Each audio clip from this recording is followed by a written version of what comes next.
వరుస అగ్ని ప్రమాదాలు నగరవాసుల్ని భయాందోళనకు గురిచేస్తున్నాయి. రెసిడెన్షియల్ ఏరియాస్తో పాటు ముఖ్యంగా పారిశ్రామిక వాడల్లో ఇండస్ట్రియల్ ఏరియాస్లో ఎక్కువగా కూడా అగ్ని ప్రమాదాలు జరుగుతున్నాయి. అసలు వేసవి కాలంలో అగ్ని ప్రమాదాలు ఎందుకు ఎక్కువగా జరుగుతాయి, ముఖ్యంగా అగ్ని ప్రమాదాలు జరిగినప్పుడు ప్రజలు ఏ విధంగా రియాక్ట్ అవ్వాలి, at the same time fire సేఫ్టీకి సంబంధించిన ప్రికాషన్స్ పాటించకపోతే చర్యలు ఏ విధంగా ఉంటాయి అనేది గ్రౌండ్ రిపోర్ట్లో చూద్దాం.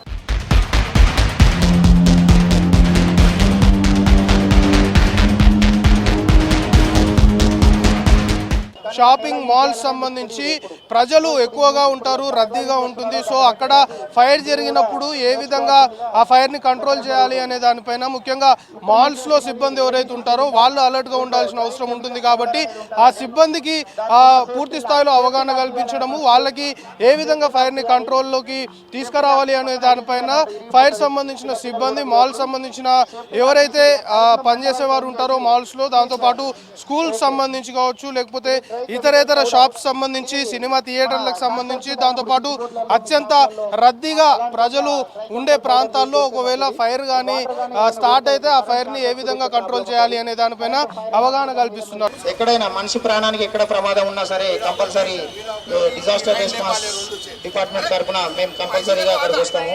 మీకు ఇదనే కాదు, ఓన్లీ ఫైర్ అయితేనే అని కాదు, మీ ఇంట్లో ఎలాంటి ప్రమాదం ఉన్నా కూడా మీరు ఫైర్ సర్వీస్కే కాల్ చేయాలి. మీ బాత్రూంలలో ఎవరైనా మీ ఓల్డ్ పేరెంట్స్ చిక్కుకొని ఉన్నా, లోపలి డోర్ పెట్టుకొని తీయకపోయినా, బెడ్రూమ్లో పిల్లలు ఇరుక్కుపోయినా, లిఫ్ట్లో ఎవరైనా ఇరుక్కుపోయినా కూడా ఎలాంటి రిస్క్, మీ ప్రాణానికి ఆపద ఉంది అనుకుంటే కంపల్సరీ పోలీస్కి ఎలా చేస్తారో నెక్స్ట్ ఫైర్ సర్వీస్కే చేయాల్సి ఉంటుంది. మేమే వచ్చి అక్కడ రెస్క్యూ ఆపరేషన్ చేయడం జరుగుతుంది. రెసిడెన్షియల్ బిల్డింగ్స్లో ఉన్న వాళ్ళని ఏ విధంగా రెస్క్యూ చేస్తారు అనేది ఒకసారి చూద్దాం.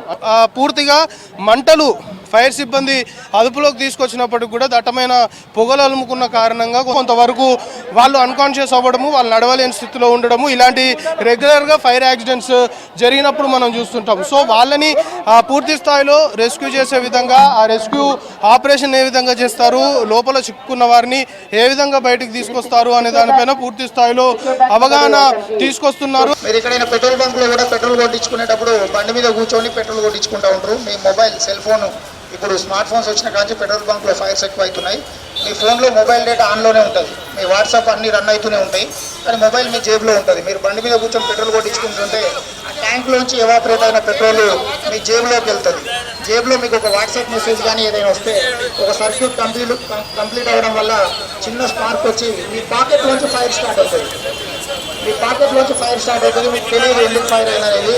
సో బండి ఆఫ్ చేసి బండి నుంచి దిగి పెట్రోల్ కొట్టించుకోవాలి. ఎప్పుడైనా ఖాళీ ప్రదేశాలు కావచ్చు, లేకపోతే షాపింగ్ మాల్స్, రెసిడెన్షియల్ ఏరియాస్లో వన్స్ ఫైర్ యాక్సిడెంట్ జరిగితే మంటలను ఏ విధంగా అదుపులోకి తీసుకొస్తారు అనేది చాలా క్లియర్గా చూడవచ్చు. మొత్తము 4 దిక్కులు, అంటే ఫైర్ ఇంజన్ వచ్చిన తర్వాత ఫైర్ ఇంజన్ మొత్తం కూడా వాళ్ళు పైపులు వేసుకోవడము, ఆ వాటర్ స్ప్రే చేసే విధానం కూడా ఇది. మొత్తము ఆ స్ప్రే చేసే విధానం మనం చూస్తే మొత్తం ఆ 4 సైడ్స్ కూడా వాటర్ స్ప్రింకిల్ చేస్తున్నారు. అప్పుడు ఆ మంటలు పూర్తి స్థాయిలో కూడా అదుపులోకి రావడానికి ఛాన్సెస్ ఉంటాయి. అనుకున్న దానికంటే చాలా ముందుగా ఫైర్ని మొత్తం కూడా అదుపులోకి తీసుకొచ్చే విధంగా చర్యలు తీసుకుంటారు అనేది చాలా క్లియర్గా డెమో రూపంలో చూపిస్తున్నారు. ఎందుకంటే హైదరాబాద్లో వరుస అగ్ని ప్రమాదాలు కొంతవరకు ప్రజల్ని భయాందోళనకు గురి చేస్తున్నాయి. గతంతో పోల్చుకుంటే ఇప్పటివరకు అగ్నిమాపక శాఖ నుండి మనకు అందుతున్న ఇన్ఫర్మేషన్ని బట్టి హైదరాబాద్ డివిజన్ సంబంధించి మాత్రం గతంతో పోల్చుకుంటే ఈసారి రెసిడెన్షియల్ ఏరియాస్లో కొంతవరకు అగ్ని ప్రమాదాల సంఖ్య కొంతవరకు తగ్గింది. కానీ పారిశ్రామిక వాడలు ఎక్కువగా ఫైర్ యాక్సిడెంట్స్ జరుగుతున్నాయి అనేది చాలా క్లియర్గా ఫైర్ సంబంధించిన అధికారులు కూడా చెప్తున్నారు.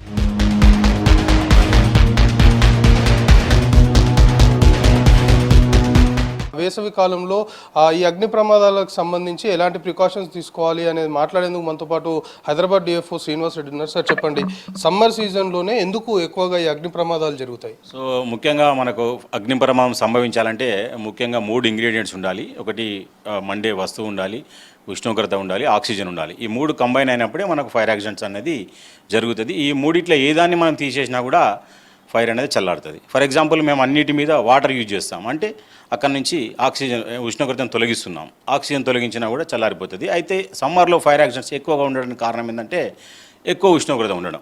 ఉష్ణోగ్రత 45, 46 మెర్క్యూరీ అంత టచ్ అయినప్పుడు ఆటోమేటిక్గా ఏ మాత్రం చిన్న స్పార్క్ వచ్చినా కూడా ఫైర్ యాక్సిడెంట్స్ జరగడానికి అవకాశం ఉంటుంది.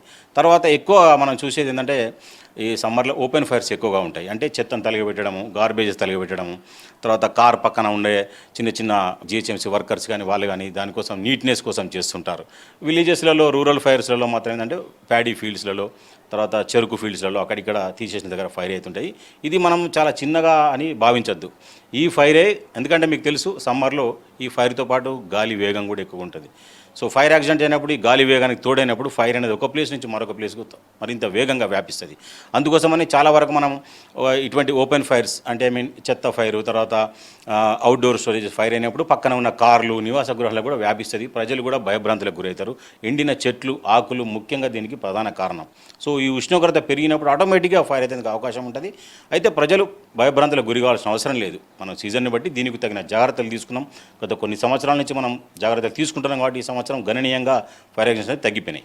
అంటే ముఖ్యంగా ఇటు రెసిడెన్షియల్ ఏరియాస్ సంబంధించి ఆ బిల్డింగ్స్ ఎలాంటి నిబంధనలు ఉంటాయి, వాళ్ళు ఎలాంటి ప్రికాషన్స్ తీసుకోవాలి, దాంతోపాటు కమర్షియల్ కావచ్చు లేకపోతే ఇండస్ట్రియల్ సంబంధించి వాళ్ళు ఎలాంటి నిబంధనలు పాటించాలి, వాళ్ళు ఎలాంటి ప్రికాషన్స్ తీసుకోవాలి, ఇలాంటి ప్రమాదాలు జరగొద్దంటే. రెసిడెన్షియల్స్ ముఖ్యంగా చూస్తే అపార్ట్మెంట్ కల్చర్ వచ్చింది. హైదరాబాద్ అయితే చాలా వరకు బిజీ అయిపోయింది. అంటే ఎక్కడ కూడా ప్లేస్ లేదు. కానీ శివారు ప్రాంతాలు, హైదరాబాద్ నగరాన్ని ఆనుకుని ఉన్న ప్లేస్లలో అపార్ట్మెంట్స్ కట్టినప్పుడు పక్కపంటి ఖాళీ ప్లేసెస్ ఉంటాయి. అక్కడ కొంతమంది unauthorised storages, for example hazardous మెటీరియల్తో కానీ, తర్వాత మొన్న మీరు చూసే 2-3 ఇన్సిడెంట్లలో ఎక్కువ మొత్తంలో పేలుడు పదార్థాలున్న ద్రవ పదార్థాలను కానీ, కిరోసిన్, డీజిల్ అటువంటి వాటిని రసాయనాలను కూడా నిల్వ చేస్తారు. అటువంటి వాటితో ఫైర్ అయినప్పుడు ఫైర్ వ్యాపించే కంటే ముందుగా ఈ స్మోక్ అనేది వాళ్ళ యొక్క నివాస ప్రాంతాన్ని కమ్మేస్తుంది. కాబట్టి మనకు విజన్ ఉండదు. అలాగనే వాళ్ళు ఆక్సిజన్ అనేది వాళ్ళకి దొరకక ఇమీడియట్గా ఫైర్ యాక్సిడెంట్స్ అంటే దానితో జరిగే డ్యామేజ్ పక్కన పెడితే ప్రాణాలు కూడా కోల్పోవడం జరుగుతుంది. సో సమ్మర్ యాక్సిడెంట్స్, మీకు ఫైర్ యాక్సిడెంట్స్ సమ్మర్లో కూడా నివాస గృహాల పక్కన ఇటువంటిది చెత్త అది గాలబెట్టినప్పుడు చాలా జాగ్రత్తగా ఉండాలని మేము ప్రజలను కోరుతున్నాం. అలాగనే కిచెన్ సేఫ్టీ, ఇప్పుడు కూడా మీరు కూడా కిచెన్ సేఫ్టీ కూడా మేమంతా డెమోస్లలో కూడా చెప్తున్నాం. మీరు కూడా సిలిండర్స్ ఫైర్ కాకుండా ఇళ్లలో రెగ్యులేటర్ ఆఫ్ చేయడం ఎలాగా, ఫైర్ యాక్సిడెంట్స్ అయితే చేయడం ఎలాగా అనేది కూడా మేము చెప్పడం జరుగుతుంది. తర్వాత ఇప్పుడు ఇంకా కొత్త విషయం ఏంటంటే వెహికల్స్లలో కూడా ఫైర్ యాక్సిడెంట్స్ అవుతున్నాయి. ఎలక్ట్రానిక్ బైక్స్ కానీ, ఎలక్ట్రానిక్ కార్స్ కూడా వచ్చాయి. వాటితో పాటు కరెక్ట్గా బ్యాటరీస్ కరెక్ట్ మెయింటైన్ చేయనప్పుడు టైర్ ప్రెషర్స్, టైర్లు చాలా రోజులు కారు నిల్వ ఉంచి ఇమీడియట్గా తీసి అత్యంత వేగంతో అయినప్పుడు ప్రెషర్ అనేది బిల్డప్ అవుతుంది టైర్లో. దాంతో హీట్ ఎక్కువ అయినప్పుడు టైర్స్ బర్స్ట్ అవుతాయి. టైర్స్ బర్స్ట్ అయినప్పుడు మీరు చూస్తున్నారు ఒక దారి నుంచి పోయే వాహనం మరీ దాటిపోయి రోడ్ అవతలికి వెళ్ళిపోయి వాళ్ళ మీద ప్రమాదం జరిగిపోయి వీళ్ళు కూడా ప్రాణాలకు నష్టం జరుగుతుంది. తర్వాత అదుపు తప్పిన కారు కూడా కిందికి వెళ్ళిపోయి అక్కడ కూడా జరుగుతుంది. దీనికి అంతటి కారణం ఏంటంటే మనం కరెక్ట్గా ప్రెషర్ మెయింటైన్ చేయడం, అలాగనే బ్యాటరీస్ మెయింటెనెన్స్, తర్వాత అందులో డిస్టిల్ వాటర్స్ కానీ, ఆయిల్స్ కానీ కరెక్ట్ ఉన్నాయా లేదా, ఇంజిన్ ఆయిల్ కరెక్ట్గా టైంకి చేంజ్ చేశారా కూడా, ఇవన్నీ కూడా ఇంపార్టెంట్. గృహాలకైతే కంపల్సరీగా మీకు తెలుసు చిన్న చిన్న జాగ్రత్తలు తీసుకొని ఇప్పుడు చాలా వరకు ప్రజలందరూ కూడా చాలా ఉత్సాహంగా పార్టిసిపేట్ అవుతున్నారు. మా యొక్క ఫైర్ సర్వీస్ వారోత్సవాలలో వాళ్ళకున్న డౌట్స్ కానీ అవి కానీ తీర్చుకుంటున్నారు. రూల్స్ని బట్టి నిబంధనల ప్రకారము అసలు సెల్లార్ని దేనికి యూజ్ చేయాలి?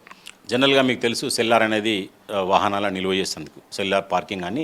స్టిల్ట్ అంటే సెల్లార్ అనేది భూమి లోపల ఉంటుంది, స్టిల్ట్ అనేది భూమికి సమాంతరంగా ఉంటుంది. అక్కడ మనం జనరల్గా వెహికల్స్ 2 వీలర్స్ 4 వీలర్స్ పార్క్ చేస్తాము.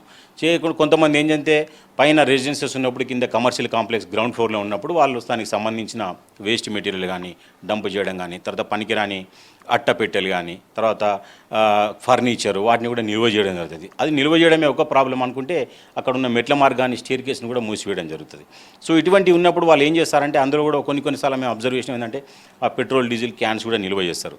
తర్వాత వైరింగ్ మెయిన్గా చెక్ చేసుకోమని చెప్తున్నాం. వైరింగ్ చెక్ చేసుకున్నప్పుడు ఏమవుతుంది, ఒక చిన్న స్పార్క్ చాలు అక్కడ వేస్ట్ మెటీరియల్ మీద పడ్డప్పుడు ఇమీడియట్గా ఫైర్ అనేది స్టార్ట్ అవుతుంది. స్మోక్ అనేది ఎక్కువ మొత్తంలో వ్యాపించేసి ఫైర్ ఫైటర్స్ కూడా మేము ఫైర్ ఫైటింగ్ చేయడానికి కూడా పరిస్థితులు సహకరించేంతగా ప్రతి ఫ్లోర్లో ఎక్కడైతే మీరు ఎక్కడెక్కడ గ్యాప్స్ ఉంటాయో అన్ని ఫ్లోర్లలో కూడా స్మోక్ అనేది ముందు వెళ్ళిపోతుంది. ఫైర్ కంటే ముందు స్మోక్ వెళ్ళిపోయి ఫైర్ ఫైటింగ్ చేయడానికి కూడా ఆస్కారం ఉండదు. సో జనరల్గా ఏంటంటే యాక్టివ్ ఉన్న పర్సన్స్, ఫర్ ఎగ్జాంపుల్ యువకులు కానీ వాళ్ళు కానీ పరిగెత్తి వాళ్ళు ప్రాణాలు కాపాడుకుంటారు. చిన్నపిల్లలు, వృద్ధులు, కొంచెం వికలాంగులు వాళ్ళు ఎక్కడికి పోలేరు. వాళ్ళు తప్పించుకోలేని పరిస్థితులలో స్టేర్ కేసెస్ బ్లాక్ చేసిన పరిస్థితుల్లో ఈ స్మోక్ వాళ్ళు చాలామంది చనిపోవడం జరుగుతుంది. అయితే దీని మీద కూడా మేము పెద్ద ఎత్తున అవగాహన కార్యక్రమాలు చేపడుతున్నాం.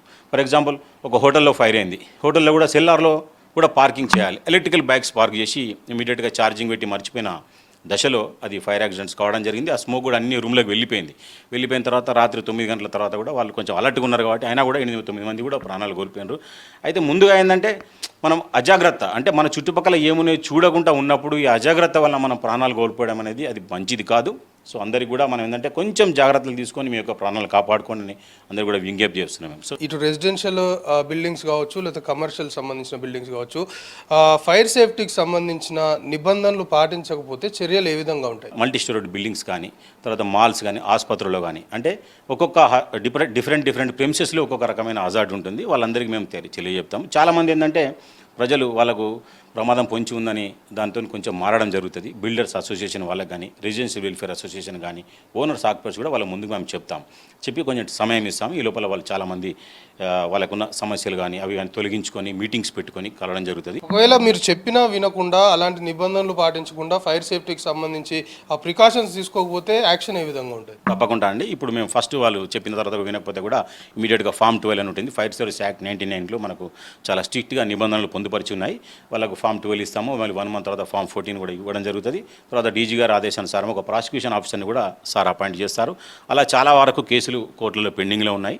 అలాగనే ఇదొక దశ. మళ్ళీ మాకు ఉన్నతాధికారుల ఆదేశం మేరకు డీజీ గారికి ఇన్ఫర్మేషన్ ఇస్తూ సార్ ఒకవేళ పర్మిషన్ ఇస్తే లైసెన్సింగ్ అథారిటీ కూడా రాయడం జరుగుతుంది. లైసెన్సింగ్ అథారిటీ వాళ్ళు ఏంటంటే వాళ్ళ లైసెన్స్ రద్దు చేయడం కానీ, దాన్ని పునః పరిశీలించడం కానీ, లేకపోతే ఫర్దర్ కంటిన్యూయన్స్ ఆఫ్ బిజినెస్ కంటిన్యూ చేయకుండా ఆపడం కానీ తీసుకునే నిర్ణయం తీసుకునే ఉంటుంది. సో అది చివరి దశ. అయినా కూడా కొంతమంది వినరు, ఎందుకంటే వాళ్ళకు అవగాహన ఉండదు కాబట్టి వాళ్ళని కూడా చట్టంలో పొందుపరిచిన నిబంధనల ప్రకారం వాళ్ళకు ఫైర్ సర్వీస్ యాక్ట్ ప్రకారంగా వాళ్ళ మీద కేసు నమోదు చేస్తాము. అది కంటిన్యూషన్ ఉన్నాయి. చాలా వరకు కేసులు కూడా ఇప్పుడు కోర్టులలో పెండింగ్లో ఉన్నాయి. కామన్ పబ్లిక్కి మీరు ఇచ్చే మెసేజ్ ఏంటి? చాలామంది కూడా ఐడియా లేదు ఫైర్ సర్వీస్ జరిగినప్పుడు ఏం చేయాలి. మేము ఒకటే చెప్తున్నాం, మీ యొక్క నివాస గృహాలలో కానీ, మీ యొక్క కార్లు వాటిలో తిరిగే వాటిలలో కానీ చిన్న పోర్టబుల్ ఫైర్ ఎక్స్టింగ్విషర్స్ అవి చాలా అఫోర్డబుల్ ఉంటాయి. 1500, 1200 నుంచి మొదలుకుంటే 2500 వరకు ఉంటాయి. వాటిని ఏర్పరచుకొని చెప్తున్నాం. రకరకాల ఫైర్ ఎక్స్టింగ్విషర్స్ ఉంటాయి. మీకు నాలెడ్జ్ ఇస్తారు. నియర్ అబౌట్ ఫైర్ స్టేషన్స్ ఉన్నాయి. మన హైదరాబాద్ నగరంలో 22 ఫైర్ స్టేషన్స్ ఉన్నాయి. వాళ్ళందరూ ఫ్రీగా ట్రైనింగ్ ఇస్తారు, మీకు నేర్పిస్తారు. తర్వాత మీరు ఎట్లా యూజ్ చేయాలని కూడా వాళ్ళు చేర్పిస్తారు. సో ఇవన్నీ మీరు చేసుకోవడమే కాకుండా వాటిని మెయింటైన్ చేయాలి. సరైన పద్ధతిలో ఉన్నాయా లేదా మెయింటైన్ చేసి ఒకవేళ కాంప్లెక్స్ రెసిడెన్షియల్ వెల్ఫేర్ సొసైటీ కానీ, తర్వాత మల్టీప్లెక్స్ మాల్ కానీ, తర్వాత కమర్షియల్ ఎస్టాబ్లిష్మెంట్లో వాళ్ళందరికీ నైట్ వాచ్మెన్ కానీ వాళ్ళందరూ కూడా ట్రైన్ అయి ఉండాలి ఎట్లా ఆపరేట్ చేయాలనేది. అంటే ఇది ఒక పద్ధతి. అంటే ఫైర్ చిన్నగా ఉన్నప్పుడు మీరు గమనించినప్పుడు మీరు ఏర్పాటు చేసిన అలారం సిస్టమ్ పనిచేసి మీకు ఇన్ఫర్మేషన్ ఇచ్చినప్పుడు మీరు దాన్ని సత్వరం చేయగలుగుతున్నారా లేదా చేసుకుంటూ ఇమీడియట్గా 101 అనేది మనకు తెలుసు, మీకు 24/7 వర్క్ చేస్తుంటుంది మా ఫైర్ కంట్రోల్. అక్కడ ఇచ్చినప్పుడు ఇమీడియట్గా మీరు తగిన అడ్రస్ కరెక్ట్గా చెప్పేసి ఫైర్ యాక్సిడెంట్స్ ఏది చెప్పి మీరు ఇన్ఫర్మేషన్ ఇచ్చినప్పుడు ఆ ఫైర్ ఒకవేళ డిఫరెంట్ ఆయిల్ ఫైర్ కానీ, ఎలక్ట్రికల్ ఫైర్ కానీ, ఇంకేమైనా మనుషులు ఇన్వాల్వ్ ఉన్నప్పుడు మీరు సత్వరం కరెక్ట్ ఇన్ఫర్మేషన్ ఇచ్చి ల్యాండ్ మార్క్ కరెక్ట్ చెప్పినప్పుడు ఒకటేసారి మేము 5-6 వెహికల్స్ని కూడా టర్న్అవుట్ చేయడం జరుగుతుంది. సో ప్రజలకు విజ్ఞప్తి చేసేదంటే ఆలస్యం అసలు చేయకూడదు. సో మీరు ఫైర్ సర్వీస్ యొక్క సేవలను బాగా వినియోగించుకుంటున్నారు, మాకు ట్రైనింగ్ కూడా నేర్చుకుంటున్నారు. అవన్నీ ఎఫర్ట్స్తో కాబట్టి ఫైర్ యాక్సిడెంట్స్ ఈ సంవత్సరం చాలా గణనీయంగా తగ్గినాయి. సో దీన్ని మనం అందరం కూడా సొసైటీ పరంగా కంటిన్యూ చేద్దాం. తర్వాత ఫైర్ యాక్సిడెంట్స్ తగ్గిద్దాం. నిబంధనలను పాటించకపోతే చర్యలు ఖచ్చితంగా తీసుకుంటామని చెప్పడంతో పాటు ప్రజలందరూ కూడా అప్రమత్తంగా ఉండాలి. అగ్ని ప్రమాదం జరిగినప్పుడు వెంటనే సంబంధిత ఫైర్ సిబ్బందికి సమాచారం ఇస్తే ఆ క్షణాల్లో ఘటనా స్థలానికి చేరుకునే అవకాశం ఉంటుంది. కానీ ప్రజల అప్రమత్తత కూడా ముఖ్యము అనేది ఫైర్ సంబంధించి అధికారులు చెప్తున్నారు. కెమెరా పర్సన్ అశోక్తో కలిసి అజయ్ V6 న్యూస్, హైదరాబాద్.